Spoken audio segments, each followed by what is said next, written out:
আজকে আ ক্যান্টনমেন্টের ভেতরে কি ধরনের নষ্টামি, নোংরামি এবং আ এই দেশবিরোধী কার্যকলাপ চলে সেগুলো আপনাদেরকে জানানোর চেষ্টা করব। আমার সাথে ৩ জন অতিথি যুক্ত আছেন। আমি শুরুটা একটু করে নিতে চাই। সেটা হচ্ছে যে আ আমরা সকলেই আসলে ৫ই আগস্টের পর থেকে একটা গোলকধাঁধার ভেতরে পড়ে গিয়েছিলাম। আমাদেরকে আমরা এইটুকু অন্তত জানতাম যে আওয়ামী লীগ কখনো মুসলমান হইতে পারে না। ওদের আলাদা একটা ধর্ম, ওদের ধর্মীয় গ্রন্থ আছে, ওদের শেষ নবী আছে একজন। সো এরা ধর্ম হিসাবেই রাজনীতিটাকে প্র্যাকটিস করে। সো ওদের ধর্ম, এই ধর্মের যেই বই, যেই নবী সেটাকে পালন করবে। এদের নামাজ রোজা পড়ে আপনি হয়তো অনেক আলেম আমার এই ব্যাপারটা নিয়ে আপত্তি জানাইতে পারেন। কিন্তু আমি মনে করি এদের নামাজ রোজা পড়ে খামাখা সময় নষ্ট না করে দুনিয়ায় কিছু কাজ-টাজ করলো, তারপরে মদ-টদ খায়া সময় ব্যয় করলে এটাও তার জীবন অন্তত ফুর্তিতে কাটলো। কিন্তু এর দুনিয়া আখেরাত ২ টাই শেষ। এইখানে আপনি মসজিদে বসে তারপরে নামাজও পড়লেন, সময়টা নষ্ট করলেন, আবার ফের ওইদিকে যেয়ে তো প্যাদানিই খাবেন। তো প্যাদানি যেহেতু খাবেন যেটুকু আনন্দ ফুর্তি করার দুনিয়ায় করে নেন। এই ওয়াকার আমাদেরকে বারবার বিভ্রান্ত করেছে। আমি নিজেও বিভ্রান্ত হয়েছি। আমাদের কাছে এসে তারপরে বলা হয়েছে তিনি হচ্ছে মাগরিব থেকে এশা পর্যন্ত কোরআন ছাড়া আর অনেকগুলো নাকি ইসলামী বই সে নিয়ে সেখানে বসেন। এগুলো নিয়ে তিনি অনেক গবেষণা করেন। জীবনে কোনোদিন তার তাহাজ্জুদ কোনোদিন কাজা হয় নাই। এই হচ্ছে আমাদের ওয়াকার। তো ধর্মের প্রতি কিছুটা দুর্বলতা তো ছিলই, আছে সারা জীবনই থাকবে ইনশাআল্লাহ। তো সেই দুর্বলতা থেকে মনে করেছিলাম এই লোকটা হয়তো ভালো। কিন্তু আমরা যদি বাস্তবতাটা দেখি একদম শুরু থেকে এই পর্যন্ত, আওয়ামী লীগের লোকজনকে বাঁচিয়ে রেখেছে ক্যান্টনমেন্টে কে? ওয়াকার। হাসিনাকে ওই দেশে পাঠিয়েছে কে শান্তিমতো? হাসিনা তো পালিয়ে যায়নি। হাসিনাকে স আ সেই দেশে সুন্দরভাবে তাকে ভিআইপি মর্যাদা দিয়ে ওই দেশে পাঠানো হয়েছে। এই দেশের বিমান বাহিনী গিয়ে তাদেরকে দিয়ে এসেছে। সেই বিমান বাহিনী আবার ফেরত এসেছে। সেই বিমান বাহিনীর ইন্ডিয়াতে যাওয়ার পরে তাদের সাথে খুব তুচ্ছ-তাচ্ছিল্য ব্যবহার করা হয়েছে। কিন্তু তাদের যে কনেকে কিন্তু ঠিকই সুন্দরভাবে বরণ করা হয়েছে। তারপরে থেকে শুরু করে ৩২ এর বাড়ি ভাঙতে যাওয়ার পরে তারা বাধা দিয়েছে। এখনো পর্যন্ত বিচ্ছিন্নভাবে যত ধরনের আইন-শৃঙ্খলা বিঘ্ন ঘটানোর জন্য যা করার দরকার সেটা সেনাবাহিনী করে যাচ্ছে। সেনাবাহিনীকে ম্যাজিস্ট্রেসি পাওয়ার দিয়ে মাঠে নামানো হয়েছে, সেই সেনাবাহিনীকে কাজ করতে দেওয়া হচ্ছে না। আওয়ামী লীগের লোকজনকে ধরতে দেওয়া হচ্ছে না। বিভিন্ন জায়গায় ফোন করে সরকারের ভেতরে আসিফ নজরুলকে ঢুকিয়েছে এই সেনাবাহিনী। অতএব যত সমস্যার মূল হচ্ছে সেনাবাহিনীর উপরে থাকা। এখন অনেকের কাছে একটা প্রশ্ন হইতে পারে যে ভাই ৫ তারিখে তো আ এই ওয়াকার বাংলাদেশের পক্ষে ছিল। ৫ তারিখে ওয়াকার এত সাহসী মানুষ না। ভীষণ রকমের একজন ভীতু মানুষ। ঘাটটার মধ্যে পাড়া দিয়ে এই সেনাবাহিনীর যারা জুনিয়র, তারপরে মিড লেভেলের অফিসার আছে, সিনিয়র কয়েকজন অফিসারও আছে, তাদের কারণে বাধ্য হয়েছে। এই ওয়াকারের এর বাইরে যাওয়ার কোনো সুযোগ ছিল না।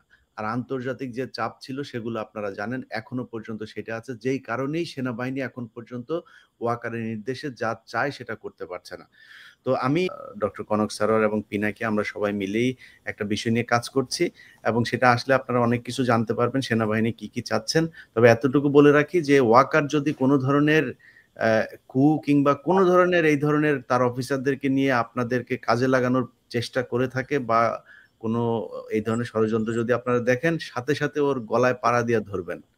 ওরে দিয়া আর আওয়ামী লীগ এবং ইন্ডিয়ার পারপাস সার্ভ করতে দেয়া যাবে না এই দেশে। যা চায় সেটা করতে পারছে না। তো আমি আমার আলোচনাটা আপনাদেরকে জাস্ট বোঝার জন্য একটু বলে নিলাম। মূল আলোচনা যারা করবেন তারা আপনাদেরকে জানাবেন আসলেই সেনাবাহিনীর ভেতরে কি হচ্ছে, ক্যান্টনমেন্টে কি হচ্ছে, আমাদের দেশ আসলে কতটা ঝুঁকির মধ্যে আছে।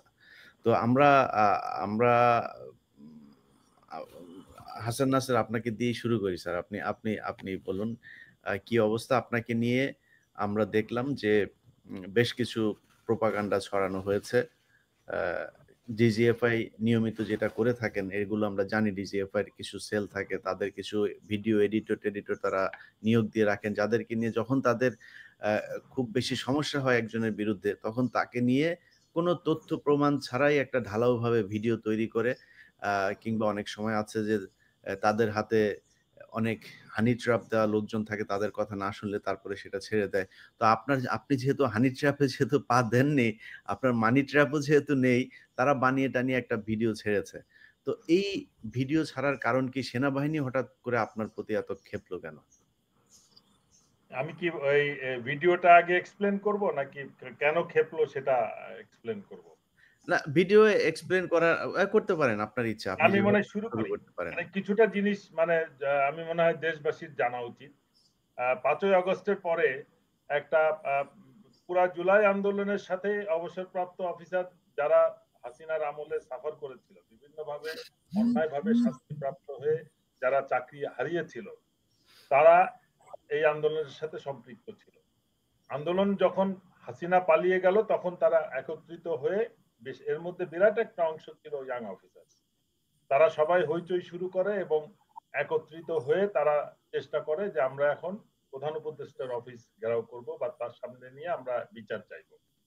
আমি তখন এটাকে বলি যে না, এটা সেনাবাহিনীর তো এইভাবে দাবি আদায় করে না, তোমরা সবাই তোমাদের কি সমস্যা আছে, তাদেরকে একত্রিত হইতে বলি রাওয়াতে রাওয়াতে বসে সবারটা, এবং তারা আমার নেতৃত্ব দাবি করে যে আপনি আসেন, আপনার আপনার নেতৃত্বে আমরা ঘেরাও করবো। বললাম না, আমি তো এই পদ্ধতিতে যেতে রাজি না।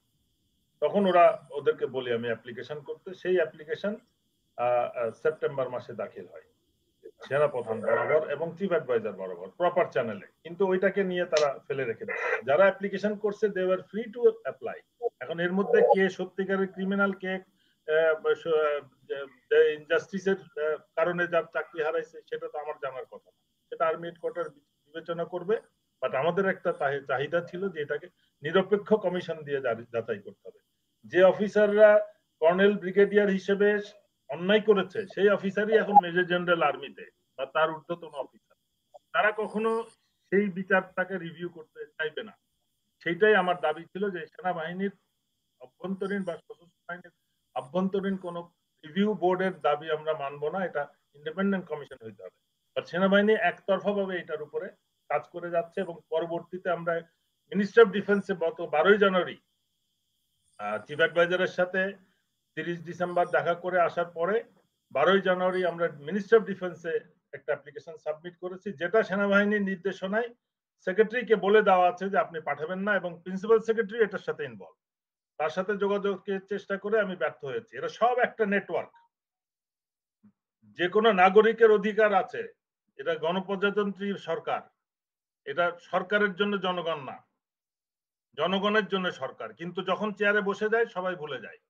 এবং এই প্রতিরক্ষা সচিব 12ই জানুয়ারি থেকে সেই অ্যাপ্লিকেশন গুলো আটকে রেখেছে এবং উনি ওনাকে বলে, উনি ওনার কাছে 2বার আমরা দেখা করেছি, উনি বলেন যে আমার প্রিন্সিপাল সেক্রেটারি আমাকে এই ফাইল পাঠাতে নিষেধ করেছেন।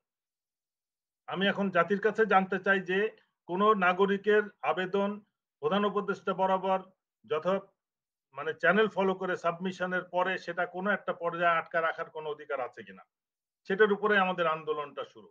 এখন বলতে হবে যে আমরা কিসের উপর, কি বিষয় নিয়ে আমরা এই সংস্কার, সশস্ত্র বাহিনীর সংস্কার চাচ্ছি। এখন সংস্কারের বিষয় হচ্ছে যে এই গত 16 বছরে আওয়ামী লীগের আমলে বিভিন্নভাবে অফিসাররা চাকরি হারিয়েছে, যেটা অতীতে কখনো হারায়নি।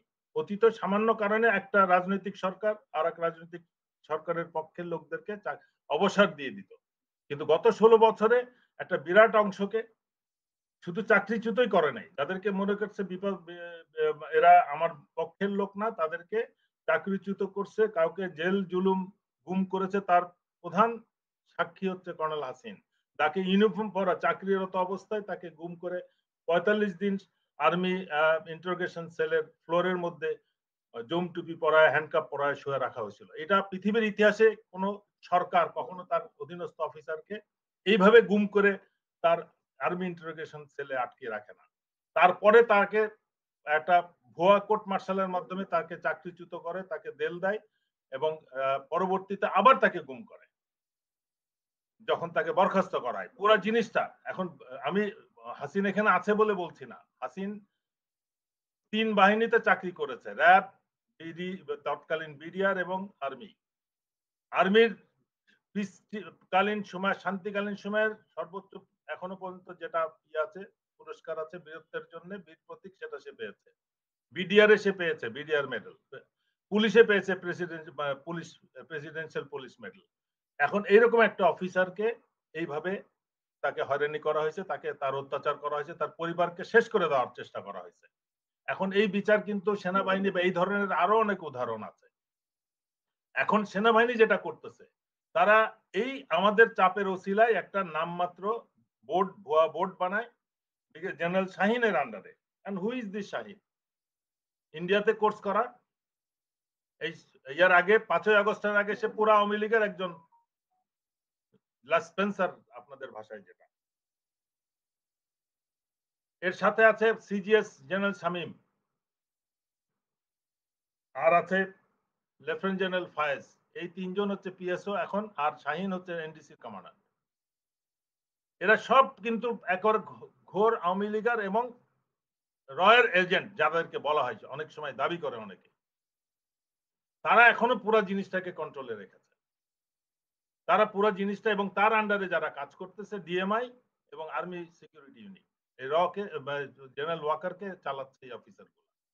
এরা যখন দেখতেছে যে আমরা এই অফিসারদের ব্যাপারে দাবিটাকে শক্তভাবে এগিয়ে নিয়ে যাচ্ছি, এবং শুধু এই অফিসার না, আমরা কিন্তু আয়নাঘরের বিষয়টাকে নিয়ে আন্দোলন করতেছি, গুম কমিশনের সাথে গুম বিষয়টাকে যাতে চাপা দেওয়া না হয় সেটার জন্য আমরা চাপ সৃষ্টি করতেছি, আইসিটির সাথে যোগাযোগ রাখতেছি, বিডিআর হত্যা নিয়ে কথা বলতেছি, এবং বঞ্চিত অফিসার তো আছেই, যেটা ওদেরকে আমরা একটা চ্যানেলের মধ্যে নিয়ে আসছি, যে সাধারণ জনগণের মতো যে প্ল্যাকার্ড নিয়ে ব্যানার নিয়ে প্রধান উপদেষ্টার সামনে কমিশন অফিসাররা চাকরি হারিয়েছে বলে যে দাঁড়াবে আন্তর্জাতিক মহলে, দেশ এটাকে ভালোভাবে দেখবে না আমাদের এই অবস্থাটাকে। সেই জন্য আমি বলছি তোমরা অ্যাপ্লাই করো এবং তোমরা বিচার পাবা, কিন্তু সেটা নিয়ে কোন রকমের আগ্রহ বা একটা ভুয়া বোর্ড করে তাদের পছন্দের লোকদেরকে নিয়ে আসে এবং ডেকে ডেকে দিচ্ছে যে তোমাকে এই বোর্ডে দিব, প্রমোশন দিব, তুমি এখন ওনার থেকে আলাদা হয়ে যাও। এবং এই যাদেরকে একটা এই ভিডিওতে ক্রিমিনাল হিসেবে বলছে যে আমি এদেরকে নিয়ে জাস্টিস ফর কমরেডস খুলেছি, ওদেরকেই আবার আমার গ্রুপ থেকে বের করে নিয়ে যে তারা কাউকে এনসিপি তে পুশ করছে ডিজিএফআই এবং এজেন্সিরা, কাউকে আলাদা এই কমরেডস গ্রুপ বানিয়েছে। এই কমরেডস গ্রুপ জাহাঙ্গীর গেটের সামনে এসে আমাদের এই গ্রুপের অফিসারদের মাধ্যমে রীতিমতন আমাকে এবং কর্নেল হাসিনকে চাপাচাপি করছে আমরা যেন জাহাঙ্গীর গেটে যাই। ইট ওয়াজ এ ট্র্যাপ, এবং we realised it that it's a trap. সৈনিকদেরকে নিয়ে এসে জাহাঙ্গীর গেটের মধ্যে চিল্লাচিল্লি করা, উই ডিড নট গো। এবং পরবর্তীতে দেখলাম তাদেরকে অ্যাসোসিয়েশন করতে দেওয়া হয়েছে, এবং they are all financed by DGFI or ASU or TMI. Directly তারা এগুলো করতেছে। এই জিনিসগুলো করে কিন্তু এখনো এই অস্থিতিশীলতা বজায় রাখতেছে, এবং যখন দেখতেছে যে এই জিনিসগুলো, এবং হাসিনকে কন্টিনিউয়াসলি ট্রাই করতেছে আমাদের এই গ্রুপ থেকে বের করে নেওয়া, তার জন্য প্যাকেজ আলাদা অফার করা হয়েছে, এবং ইয়াং অফিসাররা যারা চাকরিহীন ছিল তাদেরকে অল্প কিছু উল্টাপাল্টা, আমি যেটাকে বলি গিলা কলিজা, রান থান সব আগের করাপ্টেড অফিসাররা এখনো খাচ্ছে, এবং তাদের কাছে যে অবৈধ টাকা আছে ওগুলোর থেকে তারা প্যাকেজ অফার করতেছে এক একজনকে এক এক রকম। তোমাকে একটা কাজ দিলাম, অমুককে একটা কাজ দিলাম, একটা কন্ট্রাক্টরই দিলাম, তোমার এটা করলাম সেটা করলাম, এবং একইভাবে এই বিডিআর এর শহীদ পরিবারকেও একইভাবে বিভিন্ন রকম টোপ দিয়ে দিয়ে তাদেরকে নিউট্রালাইজ করে রাখছে, এবং এদেরকে নিয়ে মাঝে মাঝে মিটিং করায় এবং বলে যে এরকম আমি নাকি বিডিআর এর হত্যাকারীদের ছাড়ানোর জন্য ব্যস্ত হয়ে গেছি। আমি কখনো বিডিআর এর হত্যাকারীদের ছাড়ানোর জন্য ব্যর্থ হয়নি, বাট মিথ্যা হত্যার আসল হত্যাকারীদেরকে পরিকল্পিতভাবে মাইক্রোবাসে অ্যাম্বুলেন্সে উঠায়, প্লেনে উঠায় দেশ ত্যাগ করায় দিয়ে যারা কম নির্দোষী বা একেবারে নির্দোষ তাদেরকে জেলে ভরে মানুষকে ধোকা দেওয়ার চেষ্টা করা হচ্ছে। আমরা এটার বিরুদ্ধে। আমরা প্রমাণ দিব যে কারা সত্যিকার হত্যাকারী কারা ছিল, এবং তাদেরকে এবং পালাতে সুযোগ দেওয়া হয়েছে। 1000টা প্রমাণ দেখাতে পারবো যে হত্যাকারীদের এবং বিডিআর এর সমস্ত লোক, 10,000 লোক বিডিআর এর পিলখানাতে ছিল, তাদেরকে 2 দিন ধরে কোন রকম কর্ডন না করে পালিয়ে যাওয়ার সুযোগ দেওয়া হয়েছে। এর মধ্যেই আসল হত্যাকারীরা পালাই গেছে, এবং তারপরে ওদেরকে যারা ফেরত আসছে, যারা স্বীকার করতে চাইছে, আসল ঘটনা বলতে চাইছে, তাদেরকে অন্যায়ভাবে বিভিন্ন রকম প্রথমে সুইসাইডের গল্প বলছে, তারপরে যখন দেখছে যে সুইসাইডের গল্প নিয়ে ক্রাইসিস শুরু হয়ে গেছে, তারপরে সবাইকে হার্ট অ্যাটাকে মারা শুরু করছে। এবং এটা কিন্তু একটা দুইটা না, 30, 40, 50টার কাহিনী। যারাই সাক্ষী দিতে চাইছে, আসল ঘটনা বলতে চাইছে, তাদেরকে এইরকম পরিণতি ভোগ করতে হয়েছে। এবং সব থেকে বড় জিনিস হচ্ছে যে একটা অ্যাসিস্ট্যান্ট ডাইরেক্টর র্যাঙ্কের একটা অফিসার, তাকে টোটালি গায়েব করে দিছে, সে কোনো হিসাবের মধ্যে নাই। আওয়াল, খন্দকার আওয়াল, সুবেদার মেজরকে নিয়ে অনেক হইচই হচ্ছে, আওয়ালকেও তো ব্রাশ ফায়ার করে মারা হয়েছে। এর কোন রকম মানে স্বীকৃতি কোনো ইয়ে নাই কেন? হয় সে বিদ্রোহী হিসেবে থাকবে, হয় সে কোনো অংশে বিদ্রোহে অংশগ্রহণকারী নাই বলা হবে, অথবা তার স্বাভাবিক মৃত্যু হয়েছে এটার একটা প্রমাণ থাকতে হবে। এই সমস্ত জিনিস সমস্ত উল্টোপাল্টা হচ্ছে। একজন এখন আমাকে বলতেছে যে আমি রয়্যাল এজেন্ট। তা আমি 2010 সালে রয়্যাল এজেন্ট হিসেবেই তো আমি বিডিআর এর হত্যা রিপোর্টের নোট অফ ডিসেন্ট দিয়েছিলাম। আমি জাতির কাছে সেটাই বলতে চাচ্ছি যে হ্যাঁ, আমি রয়্যাল এজেন্ট এবং সেই জন্য বিডিআর হত্যার রিপোর্টকে আমি নোট অফ ডিসেন্ট দিয়ে আমি বেরিয়ে চলে আসছিলাম। এটা বলার চেষ্টা করতেছে। এটা এই একটা মানে অভিযোগের একটা লিমিট থাকতে হবে। মানে যারা এই কাজগুলো করতেছে, এই অভিযোগটা একটা ভিডিও বানায়, এরা চিন্তা করে না যে এই ভিডিওটা মানুষ কতটুকু স্বাভাবিকভাবে নেবে। আমি দুর্নীতিবাজ, তা তুমি বলো যে অমুক অমুক জায়গায় তোমার সমস্ত এজেন্সি, আর্মির এজেন্সি সব ফাইল পত্র সবকিছু আছে, তুমি আমার পরিমাণটা বলো না দুর্নীতিবাজ। একটা মহিলার ছবি দিছো তুমি আফসানা, তার ছবির পিছনটা দিছো, সামনেটা দেখালে না কেন? অফিসারটার কথা বললা না কেন? তার কাহিনী বললা না কেন? কোথায় কোন সালে কোন ইউনিট বাংলাদেশ আর্মির আমার আর একটা অফিসারকে বের করতে হবে। ইলিয়াস ভাই আমি বলতেছি যে 4টা ইউনিট লেফটেন্যান্ট কর্নেল হিসেবে কমান্ড করেছে, মেজর হিসেবে 2টা ইউনিট কমান্ড করেছি আমি। আমি যদি ওইগুলো করতাম, লেফটেন্যান্টের গার্লফ্রেন্ডের সাথে যদি আমি অ্যাফেয়ার করতাম, বহুত আগে আমার চাকরি থেকে চলে যেতে হতো। তাইলে আওয়ামী লীগ আসলে আমি বাই দিস টাইম সেনাপ্রধান হয়ে যাইতাম এই গুণাগুণ থাকলে। কেননা আমার কাছে ওই আরো গল্প আছে যেগুলা, এই সমস্ত গল্পগুলা এই মানে তাকিয়া আফরোজ হিয়া, মেহরুন নেসা হিয়া, এইটা অনেক জেনারেলদের সাথে আমি ছবি দেখতেছি এই মহিলা। এবং এই মহিলা তার এনআইডি তে লেখা আছে জাকিয়া আফরোজ। এনআইডি তে যার নাম জাকিয়া আফরোজ, তার নাম হচ্ছে মেহেরুন্নেসা। একটা মেজরকে তার সাথে অ্যাফেয়ারের জন্য এক মহিলার কমপ্লেনের উপর একটা মেজর চাকরি হারাইছে। কিন্তু এই মহিলার সাথে আমি 3 জেনারেলের ছবি দেখতেছি আমার কাছে রয়েছে। এগুলোকে আমি আপনাকে পাঠাবো? আমি এইগুলো তো পাঠাতে চাচ্ছি না।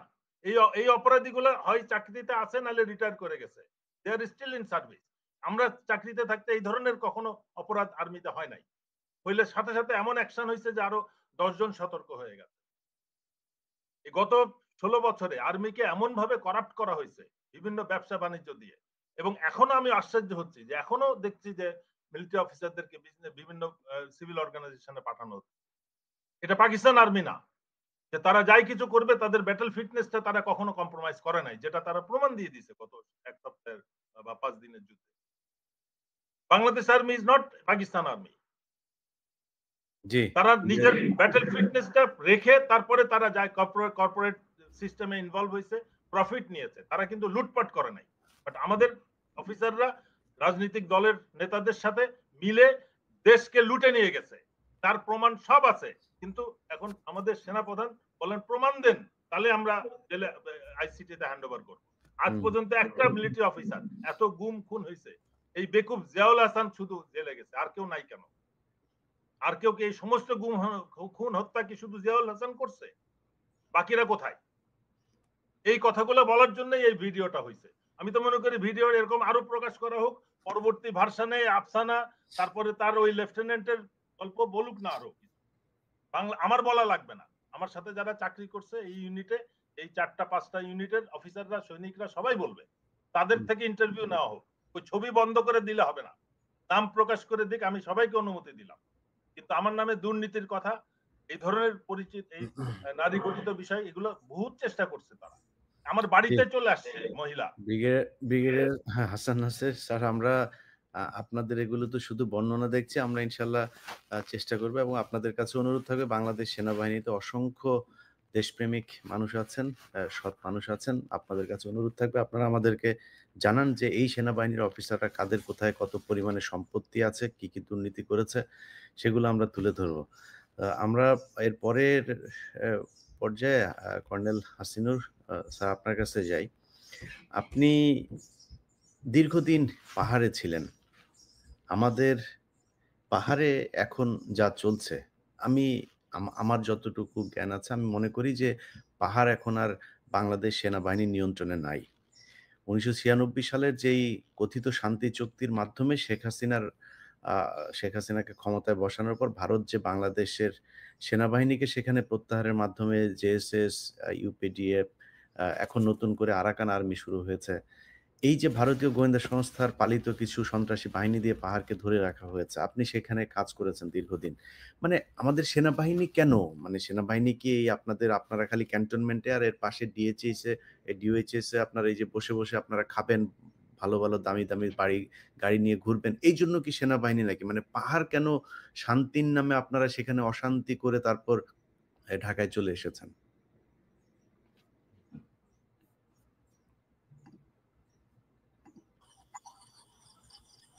বলবো ভাই? জি, প্লিজ। বিসমিল্লাহির রহমানির রহিম। সবাইকে আসসালামু আলাইকুম। আসলে এখনকার পরিবেশটা সম্পূর্ণ ভিন্ন। আমি এখন পাহাড়ে এসেছি বেড়ানোর জন্য, দুর্গম এলাকা। এখানে সাধারণত যে চেক করা হয়, আমি অবাক। সন্ধ্যার পরে চেক করে না। এটা তো আমি কখনো শুনি নাই। আপনি দিনের বেলা চেক করেন, সন্ধ্যার পরে চেক করেন না। তো যারা অস্ত্র নিয়ে চলাফেরা করে, তারা কি দিনের বেলা আপনাকে অস্ত্র নিয়ে যাবে, আপনি ধরবেন? এটা হয়? কিন্তু আপনি যখন থাকবেন না তখনই হয়। তা আপনি তো ব্যবস্থা করেই দিচ্ছেন, রাতের বেলা ডিউটি করেন না। এই জন্য সম্পূর্ণ দায়ী আমাদের ফ্যাসিস্ট হাসিনা। উনি একটা চুক্তি করছেন, যে চুক্তির সাথে আমাদের সার্বভৌমত্ব এবং সংবিধানের সাথে সাংঘর্ষিক, যার জন্য এই চুক্তি ইমপ্লিমেন্টেশন করা যাচ্ছে না। এবং চুক্তির দিন, যেদিন উনি পতাকা কবুতর উড়ান, সেই দিনই চুক্তি বিরোধী দল প্রকাশ করে, ইপিডিএফ।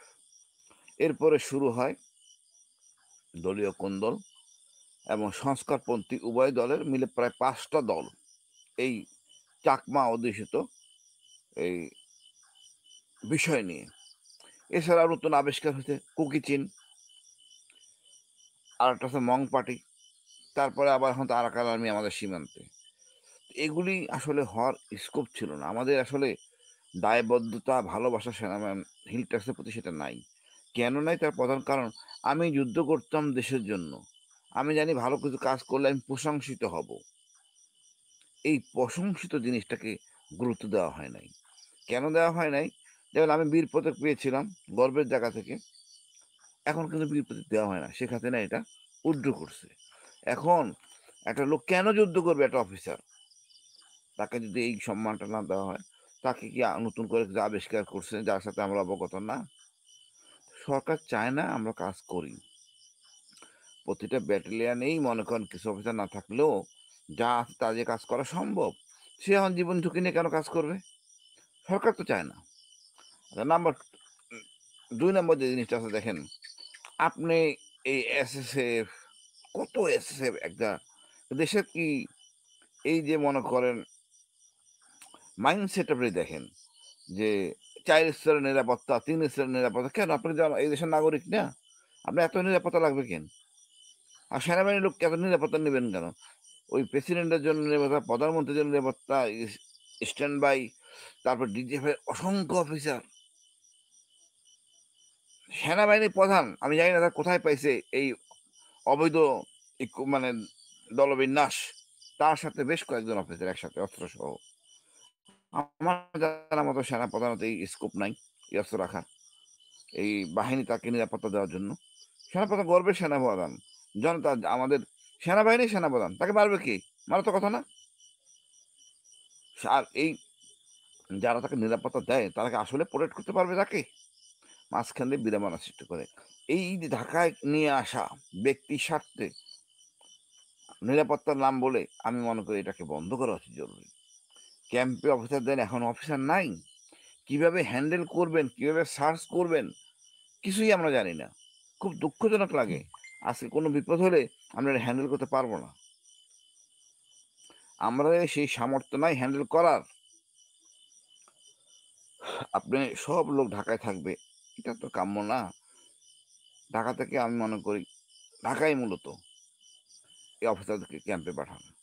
সে যেই করেরই হোক, তাকে তাকে করতে হবে। আগে অনেক সুযোগ সুবিধা দেওয়া হইতো ক্যাম্পে। মনে করেন এখনো যদি মনে করেন কোন অফিসার 3 বছর চাকরি করে হিল ট্যাক্সে, ভালো কাজ করে, তার প্রমোশন অগ্রগণ্যতা দেওয়া হবে। হিল ট্যাক্সে চাকরি করছে, সমতলে আসলো, তাকে বাড়ি বাড়ি গেলে তো পাওয়া যায় না, আর্মির কোয়ার্টার দেরি হয়, সেটা আগে দেওয়া হইতো। এবং তার জন্য বিশেষ খেতাব ছিল, পদক ছিল। আসলে আমি মনে করি আসলে সরকার চান না অপারেশন হোক। আমি এইটাও শুনছি রাতের বেলা অপারেশন বন্ধ। এটা কেমন করে সম্ভব? নাইট অপারেশনের একটা তো আমাদের প্রশিক্ষণ অংশ হিট রাখছে। কেমনে রাতের অন্ধকারে চলতে হয়, এটি করতে হবে। নদী পারাপার বন্ধ। কেন? আমি জানি না। আমার সরকার চাচ্ছেন না, সেনাপ্রধান সেনাবাহিনীও চাচ্ছেন না এগুলো হোক। আসলে আমরা কি করতেছি, কেন করতেছি আমি কিছুই জানি না। আমাদের দেশ আমরা নিজেদের মতো করে চালাবো। এখানে আমি আমি ইলিয়াস ভাই বলি, আপনি অবাক হবেন। ক্যাম্পে সৈনিক আছে, তার ফুটাইয়া পানি খায়। আরে বাবা, তুমি ফুটাইয়া পানি খাচ্ছ কেন? তুমি তো মুখ ধুচ্ছ এই ঝর্ণার পানি। তোমার সাথে শত শত লোক, হাজার হাজার লোক এই ঝর্ণার পানিই খাচ্ছে। তোমাকে এর সাথে অভ্যস্ত হতে হবে। তা আমি তো আসলে আইসোলেশন হয়েছে নিজে নিজেই। অর্থাৎ আপনি হাত ধুচ্ছেন ঝর্ণার পানি দিয়া, প্লেটটা ধুচ্ছেন ঝর্ণার পানি দিয়া, মুখ ধুচ্ছেন ঝর্ণার পানি দিয়া, খাচ্ছেন আপনি সেই ফুটানো পানি। এটা তো মশকরা, জ্ঞানহীন, মানে বুদ্ধি মানে বেকুবের মতো কাজ। আমাকে অভ্যস্ত হতে হবে, যেহেতু এটা এমন কিছু না যে নতুন কিছু। আমার আশেপাশে জনগণ সেই একই পানি খাচ্ছে, এটাও একটা ট্রেনিং এর অংশ।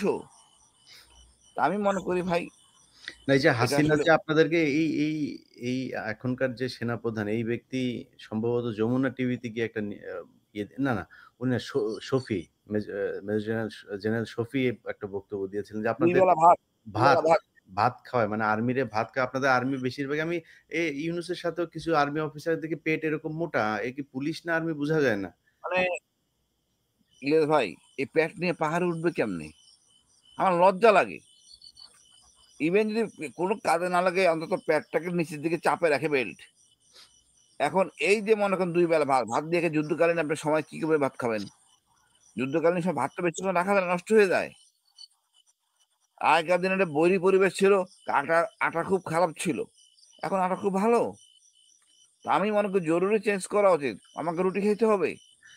আমি এটা এখন অভ্যাস, মানে এই যে যুদ্ধ মানে এই না, যুদ্ধ কবে আরাকানদেরকে প্রতিহত করার জন্য আমরা মানে রোহিঙ্গাদেরকে ধরে রেখে তারপরে আমরা মানে আগে আমি আমি জানি না ওই সময় 1992 তে, তারপরে 78 এ 2 বার আরাকান এই রোহিঙ্গাদেরকে এখানে ঢুকিয়েছিল তারা।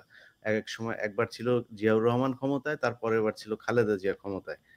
তো ওই সময় আপনি কোথায় ছিলেন আমি জানি না। মানে তখন যে এই যে আমরা আ রোহিঙ্গাদেরকে ট্রেনিং দিয়ে, অস্ত্র দিয়ে আরাকানে আবার পাঠিয়ে দেব এই থ্রেট করে তারপরে মিয়ানমারকে বাধ্য করা হলো তাদেরকে ফেরত নেয়ার। মানে এখন ওই মানে ওই আগে যেই কৌশলটা নেয়া হয়েছিল সেই কৌশল না করে এখন আমরা শুনছি কেউ আবার করিডোর দিয়ে দিচ্ছেন এই সেই। মানে এগুলো করে কি আসলে আমাদের এই আরাকান সমস্যাটার সমাধান হচ্ছে? আচ্ছা ইলিয়াস ভাই, আপনি 14 তালা বসে ইভেন ডিজিএফআই জানে না, জানেন কি হচ্ছে না হচ্ছে। আরাকানের এই যে আরাকানটা কারা? এটা হলো বর্মী, এটা দস্যু, মগের হুম, মুল্লুক যে শব্দটা আসে, মগের মূল্য এই যে মগ দিয়ে, হুম, এই মগের দিন, এই মগের সাথে আপনি এখন যে সুযোগ আছে, ওরা ওটা চাপে পড়ছে। কে বলছে আমার চাপে পড়ছে? ওরা তো আমার বলে নাই। কদিন আগে পয়লা বৈশাখ করলো না, বাংলাদেশের ভিতরে ঢুকে ইউনিফর্ম পরে নাচ গান করলো, ওটা চাপে নাই। আমরা এখন ইউএন বললো চাপে আছে, তো ইউএন বলুক, কেমন সমাধান হবে? এখনো মায়ানমারের এমন মিসাইল আছে যা মারলে আমাদের চিটাগাং হিট হবে। আমি ব্যক্তিগতভাবে মনে করি এটা মায়ানমারের ল্যান্ড। আরাকান আর্মি এখনো বিপদে পড়লেও তাদেরকে অবশ্যই আমাদেরকে আমরা করিডোর দিব। ওই শর্তে আমি ক্ষতিগ্রস্ত হচ্ছি না, মিয়ানমার রাজি, চীন রাজি, এবং আমার রোহিঙ্গাকে মানে সম্মানজনক জায়গায় তাকে রাখতে হবে। এইসব জিনিস কথা বলতে গেলে ভাই, এলাকার লোক, অর্থাৎ রোহিঙ্গা প্রতিনিধি নেবেন, অল গোয়েন্দা বাহিনী নেবেন, 3 বাহিনীর লোক থাকবে, সকল রাজনৈতিক দলকে নিয়ে আপনাকে বাস্তবায়ন করবেন। সরকার উল্টাপাল্টা করতেছে, আমাদের সেনাবাহিনীও তেমন একটা দায় লাগাচ্ছে না। আমি এটা খুব লজ্জাজনক। তবে আমি মনে করি এই লোকদেরকে, প্রশিক্ষিত লোকদেরকে ধ্বংস করছে কিন্তু আমাদের না জানার জন্য। আমরা ইতিহাস পড়ি না, যার জন্য বিপদে পড়ছি। তো ইলাখালী ভাই, একটা বিষয় নিয়ে আমি আলোচনা করি, সেটা হলো মেজর জিয়া। হুম। আমার মনে হয় আলোচনা করা দরকার। এটা সেনাবাহিনী, সেনাপ্রধানের দায়িত্ব। আমরা আজকে বিপ্লব নিয়ে কথা বলতেছি, ওই জিয়া কিন্তু তখনই মনে প্রাণে বিপ্লব, হ্যাঁ আমিও বিপ্লব করছি, অস্ত্র ছিল না, জিয়াও অস্ত্র নেয় না। জিয়া বলছে আমি বিদ্রোহ করছি, হ্যাঁ বিদ্রোহ করছে মনে প্রাণে, অস্ত্র নিয়ে তো বিদ্রোহ করে নাই। আমরা অনেক অফিসার মনে প্রাণে ঘৃণা করতাম হাসিনাকে। এখন সে লোকটাকে যখন পলায়ে গেল নিজের জীবন বাঁচানোর জন্য, তাকে নানা রকম বসিলা হজে যে আপনার সাথে কথা বলছিলাম, তার সাথে পরিচয় করে কত নগ্নভাবে তাকে মৃত্যুদণ্ড দেওয়া হয়েছে জিয়াকে। জিয়া এখন জীবিত। এখন কার দায়িত্ব জিয়াকে প্রতিষ্ঠিত করা, যে জিয়া নিরাপরাধ? সেনাপ্রধানের। কিন্তু দেখেন সেনাপ্রধান সেনাপ্রধান গোয়েন্দা তো তার তার পাশে নাই। তিনি যা আইনি যে বিষয়গুলো করছেন, সেই বিষয়গুলো তিনি তিনার নিজের মতো করে তিনি করছেন। সেনাবাহিনী তাকে কোনো সহায়তা করছে না। এমনকি সরকারও যে খুব বেশি আন্তরিক তা না। আসলে এই সরকার চাচ্ছে না আওয়ামী লীগ কলঙ্কিত হোক। আপনি এত কিছু কমিশন করতেছেন, আপনি নারী কমিশন করলেন কারণ ছাড়া মাঝখানে কেন? এই কমিশন আপনার দরকার ছিল না? জঙ্গি কমিশন, জঙ্গি নাটক যেগুলি হয়েছে, এগুলির জন্য একটা কমিশন দরকার। এটার জন্য একটা কমিশন দরকার। আসলে এই যে এত মানুষ মারা হলো জঙ্গি নাটক করে, হলি হার্টিজান থেকে শুরু করে এই যে জাহাজ বাড়ি, এই জন্য একটা কমিশন দরকার। এই অপরাধে অসংখ্য নিরীহ লোক জেলখানায় আছে। আমি জিয়া সব কটার সাথে জড়িত। আর এই দায়িত্ব সেনাপ্রধানের নিতে হবে। হ্যাঁ, তুই আমার আশ্রয় থাকো। সেনাপ্রধান তো ওই তারপর মামলাগুলোতে আপনার যাদেরকে জামিন দেয়া হচ্ছে, সেখানে সেনাবাহিনীর চাপ দিয়ে জাজ সাহেবকে আপনার সেগুলো স্টে অর্ডার নেয়াচ্ছে। ওই জামিনগুলো স্টে করে দিচ্ছে। মামলাটা স্টে করে দিচ্ছে। এই যে এগুলো সেনাবাহিনী আ মানে তার দায়িত্বের বাইরে গিয়ে করছে। কিন্তু আসল দায়িত্ব যেটা সেটা করছে না। যাই হোক কর্নেল হাসিন, আমরা আপনার কাছে আবার আসি। তার আগে আমরা একটু ভেতরের খবর জেনে আসি। আপনারা তো বাইরে যা থাকেন সেটা। মানে ভেতরে ওদের বউ, নাতি-পুতি এই যে কি বলে শাশুড়িরা যা করছে ভেতরে, সেই খবর আমাদের তাজনুমা মাহা উনি আছেন। উনি আমাদের মেজর তানভীর হায়দার আ আ নূর, তিনার ওয়াইফ। আপনারা জানেন যে তানভীর হায়দার নূর, যার মরদেহ এখনো পর্যন্ত পিলখানার ঘটনায় খুঁজে পাওয়া যায় নাই, বা তিনি জীবিত আছেন কিনা সেটাও আমরা জানি না। বলা হচ্ছে তিনি মারা গিয়েছেন, কিন্তু তাকে এই আমাদের সামনে যিনি আছেন, তিনাকে বাধ্য করা হয়েছে অন্য একটা লাশ নিয়ে তারপরে তার স্বামীর লাশ বলে চালিয়ে দেওয়ার জন্য। তো সেনাবাহিনী এই ধরনের অনেক ঘটনা ঘটিয়েছে, যেই কারণেই বিডিআর যেই আ হত্যাকাণ্ড, সেটাকে বিডিআর বিদ্রোহ নাম দিয়ে তারপরে বিডিআর এর নিরীহ যেসব মানুষজন আছে তাদেরকে জেলখানায় ঢুকানো হয়েছে, এবং সেই বিচারটা তারা রিভিউ করতে চায় না। এটা যে নতুন করে তদন্ত হবে সেটাও তারা করতে চায় না। নানান ধরনের টালবাহানা। আমরা আজকে যখন কথা বলছি, সেই দিনের বেলায় বাংলাদেশে ৪০ জনকে আপনার জামিন দেওয়া হয়েছে আজকে আবার নতুন করে। এই জামিনের শুনানি আজকে ৬ মাস ধরে ঝুলিয়ে রেখে ১০ জন ৫ জন এইভাবে তাদেরকে ছাড়া হচ্ছে। মানে যত দিন যাবে আরকি, এরা এমনিতে অসুস্থ সবার। আপনি যদি হাসিনুর ভাই, আপনি জেলে ছিলেন, আপনি দেখেছেন যে এদের পায়ের ভেতরে কি অবস্থা, এদের পুরো শরীরের ভেতরে ড্রিল ঢুকিয়ে তারপরে তাদের অত্যাচার করা হয়েছে। কারো পায়ে সমস্যা, মাথায় সমস্যা, বুকের সমস্যা, একেকজন একেক সমস্যা নিয়ে তারা ধুকে মারা যাচ্ছে, এবং সরকারও সেটাই চাচ্ছে। তো আমরা সরকারের ভেতরে ডিজিএফ এর একটা সোর্স, মানে কি বলে এটা, এজেন্ট আসিফ নজরুলকে পেয়েছি, যে কারণে আসিফ নজরুলকে তারা দিয়ে এই কাজগুলো সুন্দরভাবে করাচ্ছে। তো আমরা ভেতরে এখনো পর্যন্ত আমরা জানি কাদের সিদ্দিকী চলে গিয়েছেন। তারপরে আরেকটা কালপ্রিট ছিল কর্নেল মুজিব, তার স্ত্রী, আরো অনেকেই ভেতরে অনেক ধরনের ২ নম্বরি করছেন, নানাভাবে প্রভাব বিস্তার করছেন। সেই কথাগুলো আমরা আ মেজর নূরের স্ত্রী মাহার কাছে শুনে আসি। মা আপু, আপনার উপরে অনেক ধরনের ঝামেলা যাচ্ছে, যেটা আ আমাদের ব্রিগেডিয়ার জেনারেল হাসান নাসেরের উপরে যে ধরনের চাপ যাচ্ছে, আপনার উপরেও এরকম অনেক চাপ যাচ্ছে। আপনি অনেকদিন ধরেই চাচ্ছিলেন এই বিষয়গুলো জানাতে। আমি নিজেই চাইনি যে সেনাবাহিনী এতটা বিতর্কের ভেতরে আসুক। কিন্তু সেনাবাহিনী বাধ্য করছে আমাদেরকে এই বিষয়গুলো সামনে নিয়ে আসা, এবং তারাই বিডিআর বিদ্রোহের এই নামে পিলখানা হত্যাকাণ্ডকে ঢাকা দেওয়ার চেষ্টা করছে, যে কারণে আমাদের হাতে এখন আর কোনো সুযোগ নাই।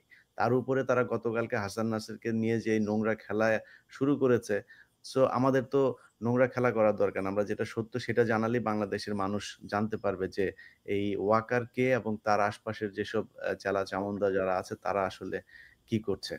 তো বলুন মাহাপু, আপনি কি অবস্থা, কি দেখছেন? কি ধরনের ষড়যন্ত্র চলছে ক্যান্টনমেন্টে? হাই, আসসালামু আলাইকুম ইলিয়াস ভাই। আসসালামু আলাইকুম। আমি প্রথমেই যেটা বলতে চাচ্ছিলাম যে এই যে একটা প্রোপাগান্ডা হচ্ছে সব জায়গাতে, যেমন হাসান নাসির ভাইকে নিয়ে হচ্ছে, ঠিক একইভাবে দেখা যায় আমি যখন ধরেন নর্মালি আমার ফেসবুকে একটা স্ট্যাটাস দিচ্ছি যে আমার হাজবেন্ডকে নিয়ে আমি কোনো আবেগের কথা লিখছি, সেখানে এসে আমাকে খুবই বাজেভাবে কিছু বট অ্যাকাউন্ট থেকে মানে একটার পর একটা একজনকে একজন সাপোর্ট দিয়ে নোংরা কথা বলে। আমি যখন অন্য কারো অ্যাকাউন্টে একটা ভালো কথা লিখছি, সেখানেও আমাকে নিয়ে বাজে কথা বলে। মানে আমি নিজেই কিন্তু খুব সমস্যার মধ্যে আছি। এটা তো গেল এদিকে। আর আমাদের যে শহীদ পরিবারগুলো আছে, তারা তো 2009 সাল থেকে দেখেছি যে আমাদের জুনিয়র যে ফ্যামিলি গুলো আছেন তাদেরকে একটা পাশ করে রাখে। মানে আমাদের ওনাদের কথা অনুযায়ী যে আমাদের হাজবেন্ডদের চাকরির সিনিয়রিটি কম, তারা আর্মিকে এরকম এত বড় কিছু দিতে পারেনি, ওনাদের অবদান অনেক বেশি। এখন ভাইয়া এখানে বলতে গেলে আমি বাংলাদেশ আর্মিকে অনেক রেসপেক্ট করি। এখানে আর্মি অর্গানাইজেশনকে তো আমি দোষ দিতে পারবো না, দোষ দিতে হবে আমার ব্যক্তিকে। তো এখানে প্রত্যেকটা ব্যক্তি যদি তাদের দোষগুলাকে ঠিক না করে, তাহলে তো তখন ওই ওই অর্গানাইজেশনকে নিয়ে কথা চলে আসে। আসলে অর্গানাইজেশনের তো কোনো কাজ নাই, এখানে দোষ করার কোনো উপায় নাই। তো সেখানে দেখা যাচ্ছে আমাদের শহীদ পরিবার যখন আসছে, আমি প্রথমে যখন পিলখানা থেকে বের হয়ে আমার স্টেটমেন্ট দেওয়া শুরু করলাম, প্রথমেই আসি যে আমার সাথে কি ধরনের বিহেভিয়ার হয়েছে। সেখানে আমি আমার রুমে যে ঘটনা হয়েছে, আমার রুমের বাইরে যে ঘটনা হয়েছে, সেই কথা বলার সাথে সাথে রিয়াক্ট করে উঠে আমাদের শহীদ পরিবার, রিয়াক্ট করে উঠে মেজর জেনারেল তারেক সিদ্দিকীর মিসেস। তো আমার কাছে এটা একটা দুঃখ যে কোথায় আমাকে আমাদের শহীদ পরিবার থেকে সাপোর্ট দিবে, কিন্তু আমি যেটাই বলছি, হ্যাঁ, যে আমি কোনো হিন্দি কথা কখনো শুনিনি। তাদের একই কথা যে আমি হিন্দি কথা কেন শুনবো, কেউ তো শুনেনি, আমি কেন শুনলাম। তো এই আগের কথা থেকেই যদি আসি, আমার যতবারই স্টেটমেন্ট নেওয়া হয়েছে, আবুল কাহার আকন নিয়েছে, আর্মি হেডকোয়ার্টারে নিয়েছে, মোট 3টা স্টেটমেন্ট নেওয়া হয়েছিল। নেওয়ার পরে আমাকে পাগল বানানো হয়েছে, আমার রেকর্ডিং নেওয়া হয়েছে। কিন্তু যখন তারা টাইপ করে নিয়ে আসছে, আমি পড়ার পরে দেখি ওখানে আমি যা যা বলেছি তার কোনোটাই নাই, একদম তাদের সাজানো। এভাবেই যাওয়ার পরে আমাদেরকে আহ ইয়েতে রাখা হলো, যে আর্মি হেডকোয়ার্টারে নেওয়া হলো, আর্মি হেডকোয়ার্টারে মেসে ওখানে নেওয়া হলো। তারপরে হচ্ছে আমার ঠিক মনে নাই, সব ফ্যামিলিকে বসিয়ে সৈনিকদের একটার পর একটা ছবি দেখানো হলো। এটা কি প্রজেক্টরে নাকি বড় কোনো মনিটরে, এটা আমার ঠিক মনে নাই।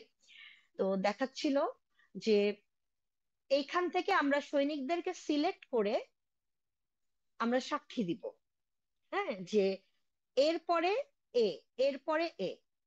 তো আমাদের সবগুলো ভাবির মধ্যে যে রিয়াকশনটা হলো, যে আমরা তো সবাই ভিতরে ছিলাম না, মানে অনেকে এটা বললেন। তারপরে হচ্ছে যারা আমরা ভিতরে ছিলাম, আমাদের অনেকের মধ্যে এই কাজটা করলো যে আমরা তো কারো নামই জানি না। বেসিক্যালি যারা আমরা ভিতরে, মানে আমরা ঢাকায় থাকতাম না, আমরা তো তাদের চিনি না, আমরা কিভাবে নাম বলবো। তখন হচ্ছে ওয়েলফেয়ারের একজন অফিসার ছিলেন মেজর তারেক। উনি আহ উনি একদম লিখে দিলেন যে এভাবে আপনি নামগুলো মুখস্থ করেন। প্রত্যেকটা ভাবিকে উনি এভাবে হেল্প করলেন। আমাকে উনি বললেন যে ভাবি, আপনি অফিসে হোক, অফিস আওয়ারে পরে হোক, আপনার যখনই আটকে যাবে, প্রত্যেকের জন্য আমি সেট রেডি করে রেখেছি, এভাবে আপনি নাম মুখস্থ করবেন।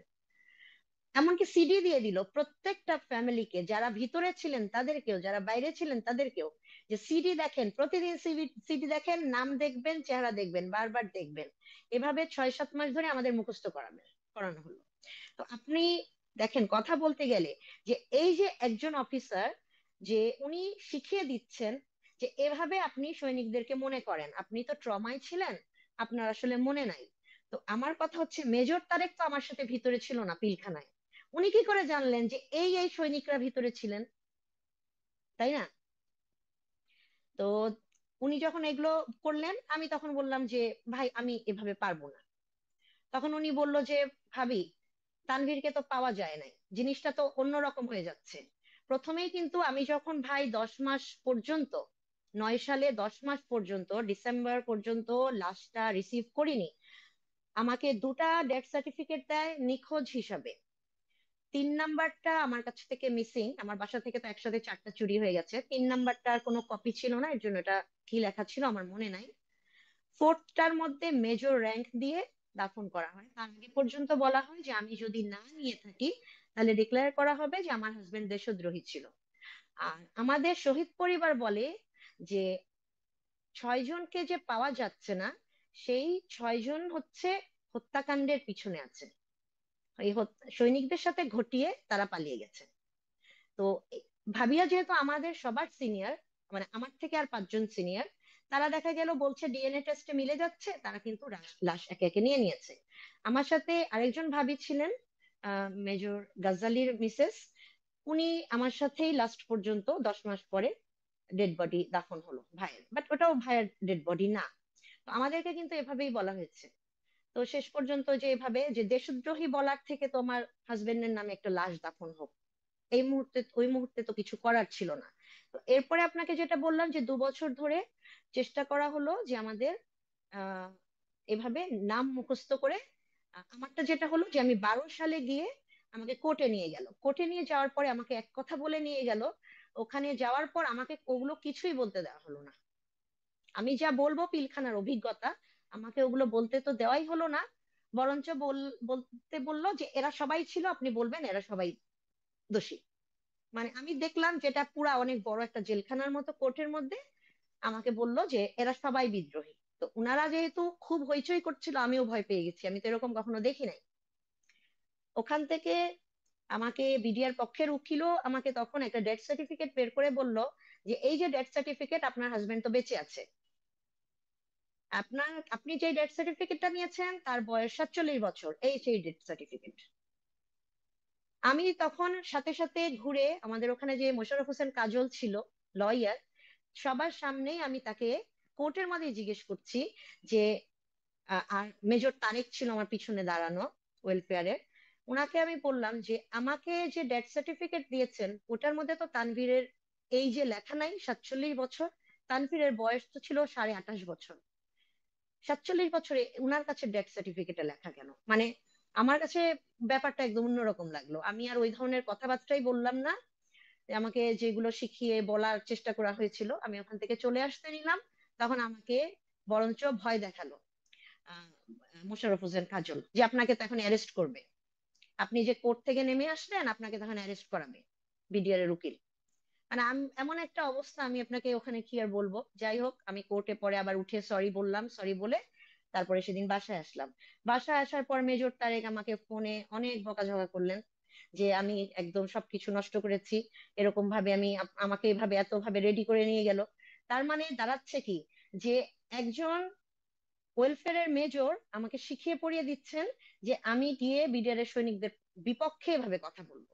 মাহাপু, আমার একটা কোশ্চেন, যে কর্নেল মুজিবও তো মারা গিয়েছেন তাই না ওই জি বিডিআর হত্যাকাণ্ডের সময়, মানে জি ওনার ওয়াইফ কেন এটা ধামাচাপা দিতে চায়, ওনারা কেন এটার বিচার চায় না? ভাই, এই বিষয়টা তো আমি সঠিকভাবে বলতে পারবো না, আমার তো কোনো আইডিয়া নাই। মানে সেনাবাহিনী থেকে কি কোনো সুযোগ সুবিধা টুবিধা দেয় নাকি ওনাদের? মানে কি দেখেন আপনি, যেহেতু পাশাপাশি থাকেন, এদের কোনো বাড়তি সুযোগ সুবিধা নিতে পাশাপাশি দেখেন, আসলে বাড়তি ভাই থাকি না। সম্পত্তির মালিক হতে শুন দেখেন কিনা? ভাই, পাশাপাশি আমি থাকি না।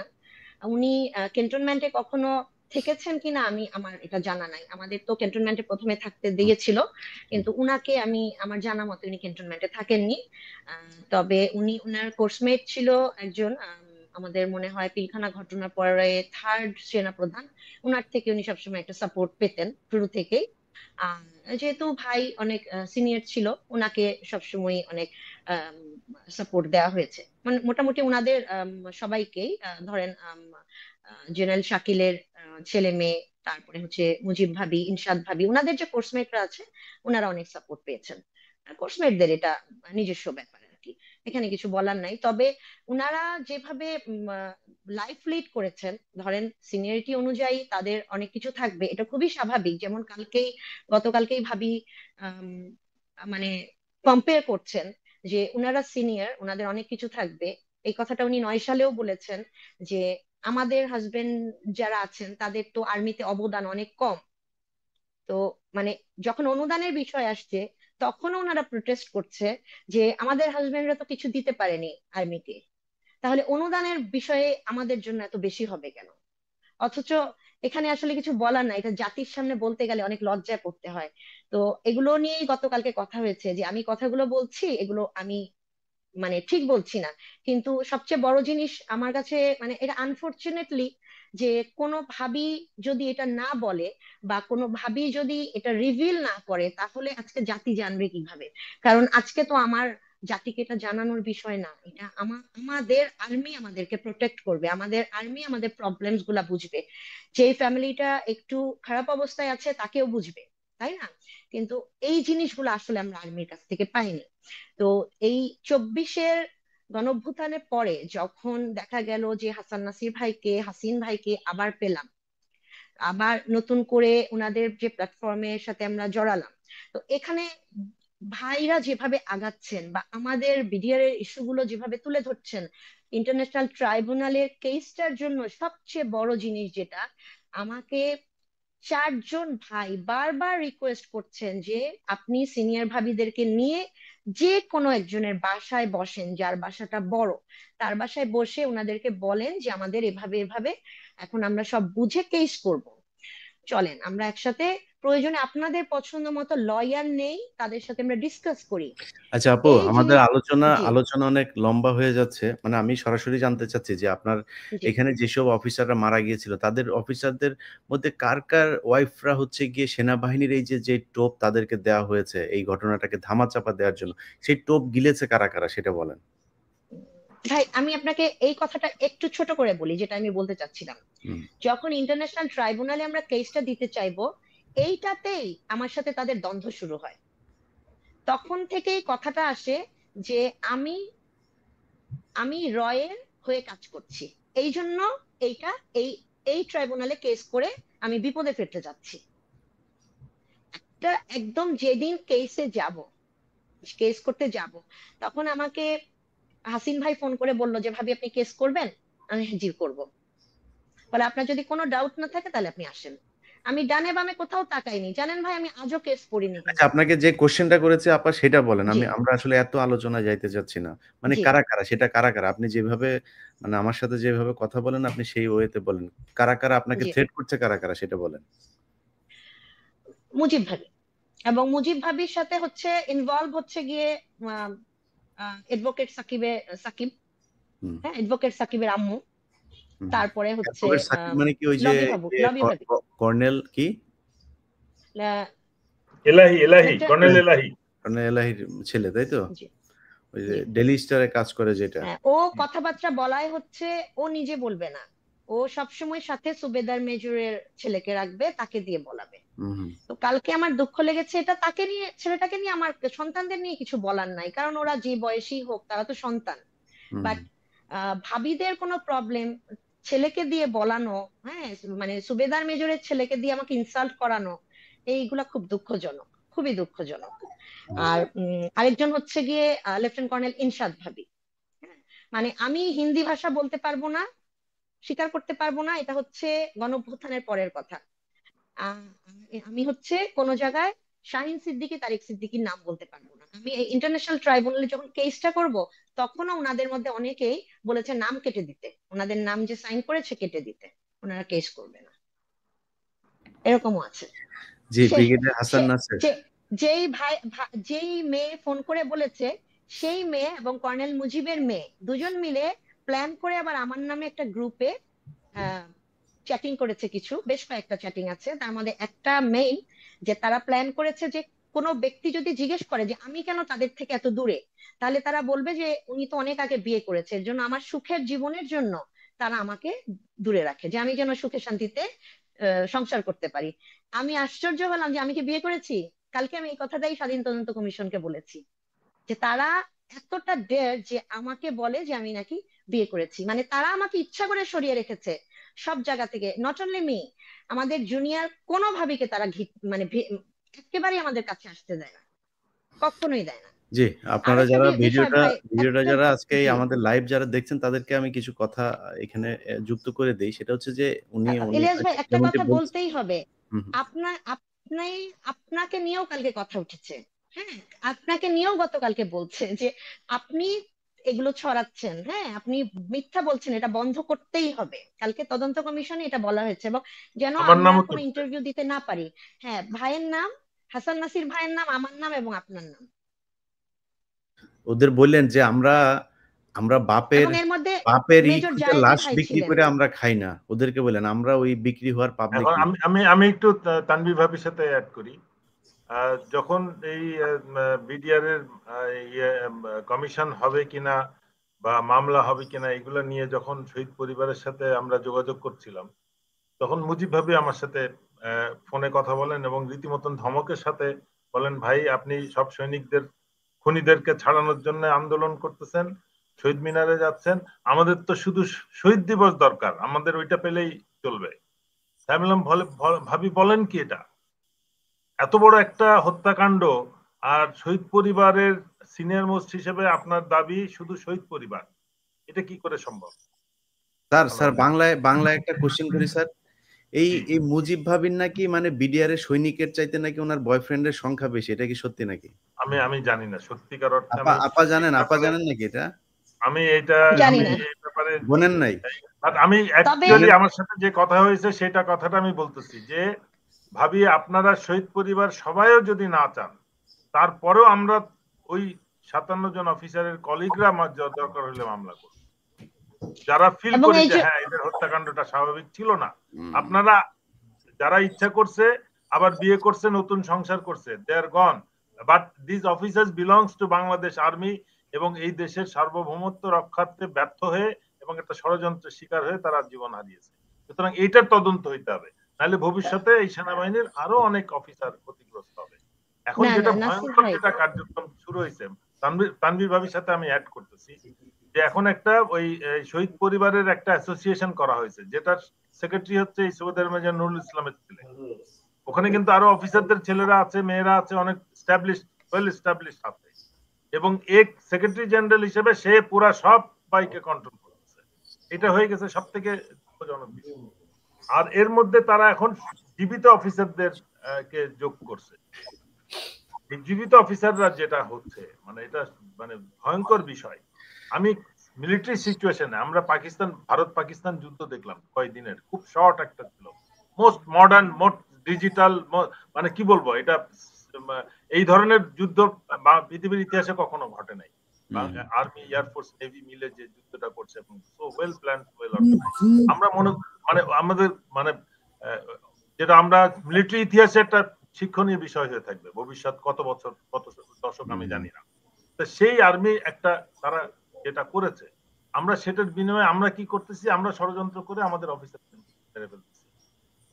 আমার শুধু একটা বিষয়, মিলিটারি আইনে ডেজার্টার বলে একটা কথা আছে, যখনই যুদ্ধক্ষেত্রে গোলাগুলি শুরু হয় অনেক সৈনিক পালিয়ে ওই ফ্রেঞ্চ থেকে বেরিয়ে পালিয়ে চলে যায়, ওই ইউনিট থেকে ব্যাটলফিল্ডে যাওয়ার কথা বললেও অনেক পালিয়ে চলে যায়। এর মধ্যে আর্মি অ্যাক্ট আছে।